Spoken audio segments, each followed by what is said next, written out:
Albert Einstein ने मरने से पहले यह कहा था कि जब मेरी मौत हो जाए तो मेरे शरीर पर किसी भी प्रकार का रिसर्च ना किया जाए, ना ही पोस्टमार्टम किया जाए, बल्कि मेरे शरीर को जला दिया जाए।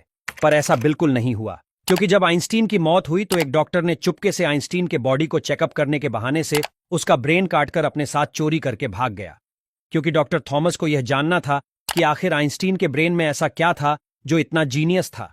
आइंस्टीन का ब्रेन किसी आम इंसान की तरह नहीं था, बल्कि इसके ब्रेन में इतनी ताकत थी कि जो 1000 आदमी मिलकर एक सवाल को सॉल्व कर नहीं कर सकता था, वह आइंस्टीन अकेले ही कर देता था।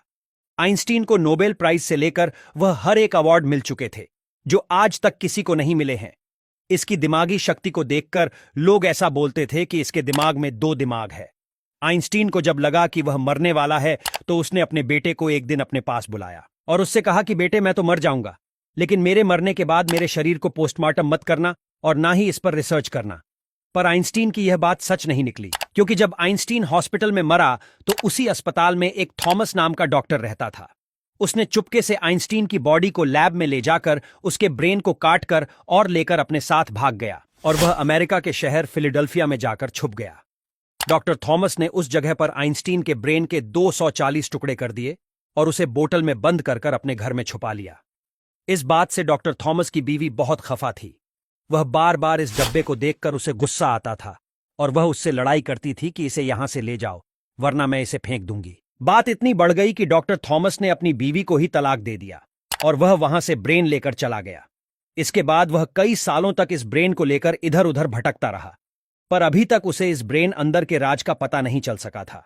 अब थॉमस के पास इतने पैसे नहीं थे कि वह इस ब्रेन को लेकर और घूम सके। बाद में डॉक्टर थॉमस ने सोचा कि वह इस ब्रेन के टुकड़े को दुनिया भर के डॉक्टर के पास रिसर्च के लिए भेजेंगे, और उसने ऐसा ही किया। उसने इस आइंस्टीन के ब्रेन के टुकड़ों को दुनिया भर के साइंटिस्टों के पास रिसर्च के लिए भेज दिया, जिसके 30 साल बाद 1995 में डॉक्टरों ने बताया कि आइंस्टीन का ब्रेन आम इंसान की तरह बिल्कुल नहीं था, क्योंकि किसी भी इंसान का ब्रेन 2 भागों में बंटा होता है। लेफ्ट और राइट ब्रेन लेफ्ट साइड के ब्रेन का काम होता है लिखना, समझने या किसी सवाल को सॉल्व करना, और राइट ब्रेन का काम होता है आकृति को समझना, पेंटिंग और कई सारे काम होते हैं। आइंस्टीन के ब्रेन में कॉर्पस कोलोसोम नाम की मात्रा हद से ज्यादा थी। इसी वजह से वह अपने दिमाग में ही किसी भी सवाल को बिना लिखे कैलकुलेट करके उसका आंसर बता देता था।